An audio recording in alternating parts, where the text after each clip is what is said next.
مع بداية الدراسة لو كنت طالب أو بداية أي حاجة جديدة عايز تعملها، كلنا بنحس إن وقتنا بيضيع. يعني لو كنت طالب بتدور على النجاح، أو شغال موظف وعايز تعمل مشروع خاص بيك، فاحنا كلنا بنواجه نفس المشكلة، وهي إن احنا بنحس إن احنا غرقانين في المسؤوليات بتاعتنا ومفيش وقت لنفسنا ولا لأي حاجة بنحبها نعملها. وكمان ممكن تشوف أصحابك بيحققوا حاجات كتير وانت بتحاول تعمل حاجة واحدة منهم ومش قادر تعملها. بس الحقيقة إن المشكلة مش في قلة الوقت، المشكلة في إنك بتضيع أكتر من نص الوقت من غير ما تحس.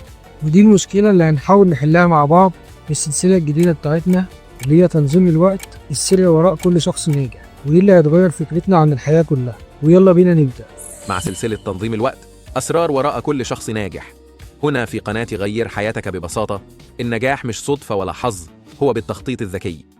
السلسلة دي مش هتديك نظريات معقدة، لكن هتديك أدوات عملية وبسيطة هتساعدك تتحكم في وقتك وفي حياتك. يلا جهز نفسك للرحلة. بسم الله والصلاة والسلام على رسول الله.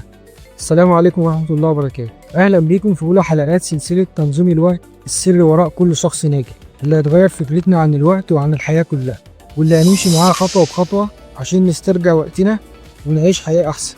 لأن كتير مننا فاكر إن تنظيم الوقت ده حاجة مملة ومعقدة، بس الحقيقة إنها مهارة هتفتح لنا أبواب النجاح في كل جانب من جوانب حياتنا.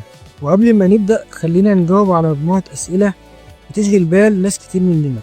وأول سؤال إننا هل بنحس إن إحنا بنجري في مكاننا؟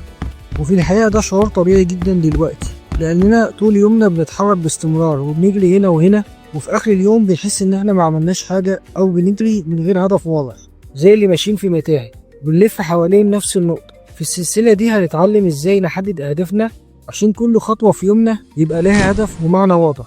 طب هل أهدافنا دايما بنأجلها؟ وطبعا كتير مننا بيكون عنده أحلام وطموحات كتير، بس بنأجلها الأسبوع الجاي أو الشهر الجاي، وفي الآخر بنفضل في مكاننا. والسبب مش دايما بيبقى الكسل، ساعات بيبقى هو عدم وجود خطة عملية نحول بيها أهدافنا الكبيرة دي لشوية مهام صغيرة نعملها في يومنا ونقدر ننجزها. وده بالظبط اللي هنتعلمه في السلسلة دي، إن احنا نقسم أهدافنا لمهمات صغيرة في يومنا. وهنا نبدأ نسأل نفسنا، هو أنا فعلا ممكن أعمل كل حاجة في يوم واحد؟ والحقيقة إن محدش بيعمل كل حاجة، والسر مش إن احنا نخلص كل المهام بتاعتنا في يوم واحد. السر هو إن احنا نحدد الأولويات ونخلص الحاجات اللي هتفرق معانا فعلا. يعني في السلسلة دي هنتعلم إزاي نحدد إن 20% من الحاجات اللي لازم نعملها هي اللي هتجيب لنا 80% من النتائج والأهداف اللي عايزين نوصلها. وده اللي هيخلينا إن احنا بنعمل حاجة مفيدة وإن احنا منتجين وناجحين. ودلوقتي نيجي للسؤال الأهم، وهو أنا ليه أصلا لازم أهتم بتنظيم الوقت؟ وتعال نشوف، لو أنت طالب مثلا، تنظيم الوقت بالنسبة لك مش هيبقى عشان تذاكر أكتر، بالعكس هو عشان تذاكر بذكاء. يعني تخلص من توتر الامتحانات وتلاقي وقت لحاجات تانية في يومك، رياضة أو ترفيه أو أصحابك، من غير ما تحس بالذنب. يعني تنظيم الوقت هو هيبقى مفتاحك عشان تكون متفوق وفي نفس الوقت مبسوط وبتعمل كل حاجة في يومك.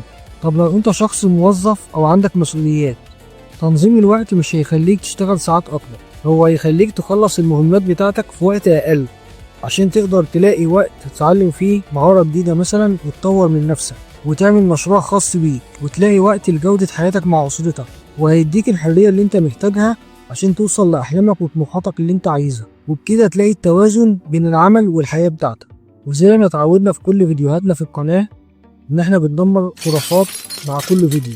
وهنا نيجي لخرافة ان تنظيم الوقت ده حاجة مملة ومحصورة على الناس الناجحة بس. وفي الحقيقة ان تنظيم الوقت مش حاجة مملة ولا معقدة ولا محصورة على الناس اللي بتنجح بس، ولا معناها انك تتحول لروبوت انسان آلي. المفروض بس انك تتخلص من الفوضى اللي في حياتك وتركز على الحاجات اللي انت بتحبها. يعني تنظيم الوقت ده مش هيقيد لك حياتك، بالعكس ده هيوفر لك وقت عشان تستغله في حاجة تانية، وهيبقى عندك وقت اكبر للابداع وللتجربة وللراحة. يعني احنا هنا مش بنتحكم في الوقت، احنا بنتحكم في نفسنا عشان الوقت ما يهربش مننا. يعني الخلاصة ان الوقت هو عملتك الغالية، وإدارة الوقت ده مش حاجة معقدة ولا صعبة، هي مجرد رحلة واعية وبسيطة تغير فيها حياتك. والسلسلة دي هترشدك خطوة بخطوة عشان تقدر تستغل وقتك وتعيش حياتك بذكاء. ولو عاوز تعرف أول خطوة ليه في رحلتك عشان تستغل وقتك صح، يبقى لازم تسأل نفسك سؤال، وهو وقت بيروح فين؟ وهو ده سؤال الحلقة الجاية بتاعتنا، وهيبقى أول فيديو لينا في السلسلة دي.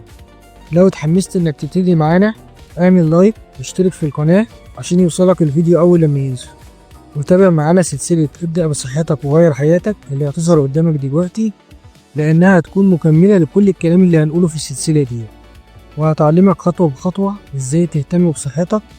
ولما صحتك تبقى كويسة هتعرف تركز في شغلك، ويبقى عندك طاقة انك تشتغل او تذاكر لو انت طالب، وتركز في المذاكرة بتاعتك، وهتقدر تحسن جوانب كتير من حياتك. اشكروا اتفرجوا على السلسلة واستنوا الفيديو اللي جاي. السلام عليكم ورحمة الله وبركاته.